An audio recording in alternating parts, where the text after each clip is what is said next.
Welcome to Chicago Reacts. Today we'll be reacting to Swearing on the Bible by George Carlin. Recommended to us by Kalomi Dawson. Thank you for your recommendations, Kalomi. Thank you. Be sure to subscribe to the channel and check out more of our content. Customs. Swearing on the Bible. You understand that shit? They tell you to raise your right hand, place your left hand on the Bible. Does this stuff really matter? Which hand? Does God really give a fuck about details like this? Suppose you put your right hand in the Bible, you raise your left hand. Would that count? Or would God say, sorry, wrong hand, try again? And why does one hand have to be raised? What is the magic in this gesture? This seems like some sort of a primitive voodoo mojo shtick. Why not put your left hand on the Bible, let your right hand hang down by your side? It's more natural. Or put it in your pocket. You know what your mother used to say? Don't put your hands in your pockets. Does she know something we don't know? Is this hand shit really important? Well, let's get back to the Bible, America's favorite national theatrical prop.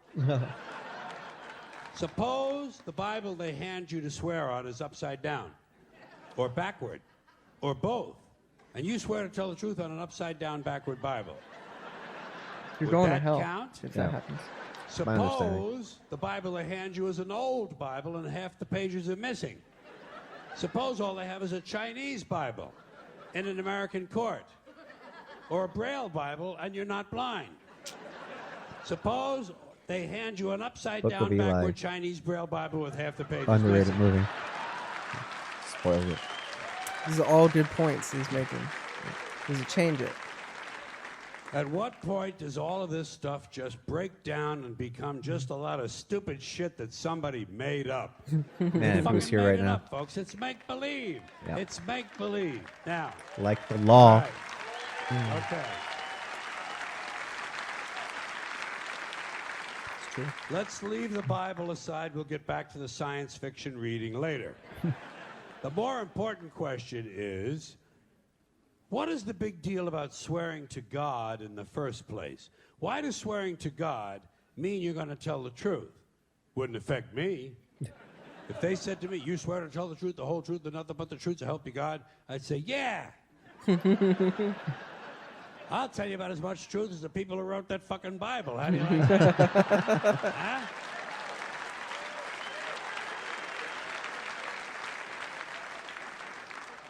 Swearing on the Bible doesn't mean anything. It's kid. Swearing to God is kid stuff. Did remember when you were a kid? If you told another kid something he didn't quite believe, he'd say, "You swear to God?" I would always say, "Yeah, I swear to God," even if I was lying. Why not? What's going to happen if I lie? Nothing. Nothing happens if you lie, unless you get caught, and that's a whole different story. Sometimes a kid would think he was being slick with me, and he'd say, "You swear on your mother's grave?" I'd say, "Yeah. Why not? First of all, my mother was alive. She didn't even have a grave. Second of all, even if she was dead, what's she going to do? Rise from the grave and come and haunt me? Come and haunt me? All because I told a lie to an 8-year-old? Get fucking real. Get fucking real. Aw. Sometimes I would say, "I swear on my mother's tits." Kids are impressed with things like that. I mean, I don't care about my mother's tits either. I don't care if they fell off. Fuck her. Not my problem. They're your tits, Ma. You keep an eye on them. Wow. Swearing to God doesn't mean anything. Swearing on the Bible doesn't mean anything. You know why? Because Bible or no Bible, God or no God, if it suits their purposes, people are going to lie in court. The police do it all the time. Hey. All the time. Yeah? George Carlin was Yes, supporting all they cops do. are Yeah. bastards. It's part of their job to protect, to serve, and to commit perjury whenever it supports the state's case. Yeah. Swearing on the Bible is just one more way of controlling people and keeping them in line, and it's one more thing that holds us back as a species. Here's one more item for you, the last in our civics book, rights. Boy, everyone in this country is always running around yammering about their fucking rights. I have a right, you have no right, we have a right, they don't have a right. Folks, I hate to spoil your fun, but there's no such thing as rights, okay? They're imaginary. We made them up, like the boogeyman. The Three Pirate Little rules, Pigs, baby. Pinocchio, Woo. Mother Goose, shit like that. Rights are an idea. They're Yeah. just imaginary. They're a cute idea. Cute. But that's all Cute. cute and fictional. But if you think you do have rights, let me ask you this. Where do they come from? People say, well, they come from God. They're God-given rights. Oh, fuck, here we go again. Here we go again. The God excuse, the last refuge of a man with no answers and no argument, it came from God. Anything we can't describe must have come from God. Yeah. Personally, folks, I believe that if your rights came from God, he would have given you the right to some food every day, and he would have given you the right to a roof over your head. God would have been looking out for you. God would have been looking out for you. You know that? Where he at? It's Jesus' message. He would have been worried about making sure you have a gun so you could get drunk on Sunday night and kill your girlfriend's parents. Wow. Is your But let's reaction say it's just? true. Let's say God No, gave but us you these said. rights. Why would he give us a certain number of rights? The Bill of Rights in this country has 10 stipulations, okay? 10 rights. And apparently God was doing sloppy work that week because we've had to amend the Bill of Rights an additional 17 times. We can get all the So humanism. God there. forgot a couple of things like slavery. Yeah, big one. Just fucking slipped his mind. Sure. So let's say God gave us the original 10. He gave the British 13. The British Bill of Rights has 13 stipulations. The Germans have 29. The Belgians have 25. The Swedish have only 6. And some people in the world have no rights at all. What kind of a fucking goddamn God-given deal is that? Yeah. No rights at all? Why would God give different people in different countries God's different race. numbers of different rights? Boredom? Amusement? Bad arithmetic? Do we find out at long Language last, barrier. after all this time, that God is weak in math skills? Doesn't sound like divine planning to me. Sounds more like human planning. Sounds more like one group trying to control another group. In other words, business as usual in America. Now, if you think you do have rights, one last assignment for you. Next time you're at the computer, get on the internet, go to Wikipedia. When you get to Wikipedia, in the search field for Wikipedia, I want you to type in Japanese Americans 1942, No. and you'll find out all about your precious fucking rights, okay? Wow. All right. You know about it. You know about it. It's just a suggestion. Yeah, nice. Yeah. Tell you what, Google's got In it. Oh my God. 1942, This there Google were machine is really good at that. 110,000 Japanese American citizens in good standing, law-abiding people who were thrown was the into thing. internment camps was the- simply because their parents were born in the wrong country. That's all they did wrong. They had no right to a lawyer, no right to a fair trial, no right to a jury of their peers, no right to due process of any kind. The only right they had, right this way, into the internment camps. Just when these American citizens needed their rights the most, their government took them away. And rights aren't rights if someone can take them away.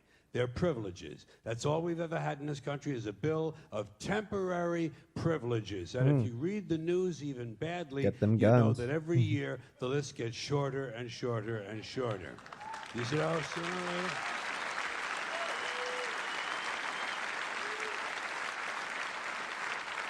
Yeah. Sooner or later, the people in this country are going to realize the government does not give a fuck about them. Government doesn't care about you or your children or your rights or your welfare or your safety. It simply doesn't give a fuck about you. It's interested in its own power. That's the only thing, keeping it and expanding it wherever possible. Personally, when it comes to rights, I think one of two things is true. I think either we have unlimited rights or we have no rights at all. Personally, I lean toward unlimited rights. I feel, for instance, I have the right to do anything I please. But if I do something you don't like, I think you have the right to kill me. So where are you going to find a fairer fucking deal than that? So the next Anarchist, time some baby. asshole says to you, I have a right to my opinion, you say, oh yeah? Well, I have a right to my opinion, and my opinion is you have no right to your opinion. Then shoot the fuck and walk away. Yeah. Thank you. God bless, baby. Man, Yeah, it is kinda. I saw nothing wrong with that. I don't know. I think about that all the time. I think that right now is a pretty interesting time for a lot of people to suddenly figure out the government doesn't care about them. Yeah. I mean, this isn't far from where the people are like, well, anarchists are crazy. I mean, that's all that what Carlin is saying is all that they're saying is, laws, rules, your religion, your history, all of it is made up ideas of human endeavors. What if we were just civil to each other and try to have a holistic, self-sustaining society? All of this stuff is just, they were just suggestions that someone gave you at some point. Right. You right? don't have to go to war all the time. You don't have to kill the other tribe. Now that we have everything on Wikipedia, like maybe we're like, okay, so there's no exploring the stars or the planet or there's not even a good reason to go to war. You could space mine. We were talking about this, how, because I'm against military recruitment, but if the federal government recruited thousands of people to like take the plastic out of the Pacific Ocean, like we'd be really on board. Yeah, we both agreed. That'd be kind of nice. And it would just be, and you could have like, you keep basic training. I think that's good to be healthy. But like, you don't need to shoot. Sign-on bonuses in order to go help the world. It's the same thing as giving someone a sign-on bonus to go hurt the world. Right. Exactly. Right? Like, you can keep basic training because I feel really. I'm just feeling fat lately. But like, I'm just out of shape, not healthy. Like people should. I feel like the majority of basic training is like, we're gonna underfeed you and we're going to work you too hard, and that's their weight loss strategy. Okay. Which is not necessarily the healthiest. Looking at you, U.S. government. But we're always looking at you, U.S. government. I feel like always. That's the whole point. It's not, it's not the best summer camp for people. But, instead of like doing like the gun training, be like really baseline environmental science stuff because we've set the planet on fire, All right, class. While you guys do push-ups, I'm going to teach you about all of the plastic in Earth's water. Right. And go. Yeah. Timmy, don't stop doing push-ups until you figure out how to get 30,000 pounds of plastic waste out of the local That's your job, water Timmy. reservoirs. All right? We didn't do it. You got to do it now. Yeah. So. Remember, it's not your fault and it's not my fault. We're all screwed anyways, so you just got to figure out how to do it. Go do it. Here's $50,000. Yes. Do it. That sounds great to me. You'll be a hero. Swear to God. We're just workshopping at this point. I don't even think we got so far away from the video. George Carlin's great. He is great. I could watch George Carlin all day. Thank you so much for your suggestion, Kalomi. Yeah, and thank you for watching this video. If you want to see more, then hit like and make sure you subscribe. If you want to see us react to something like Kalomi sent us, then leave that in the comments. We'll take a look at it. Thanks.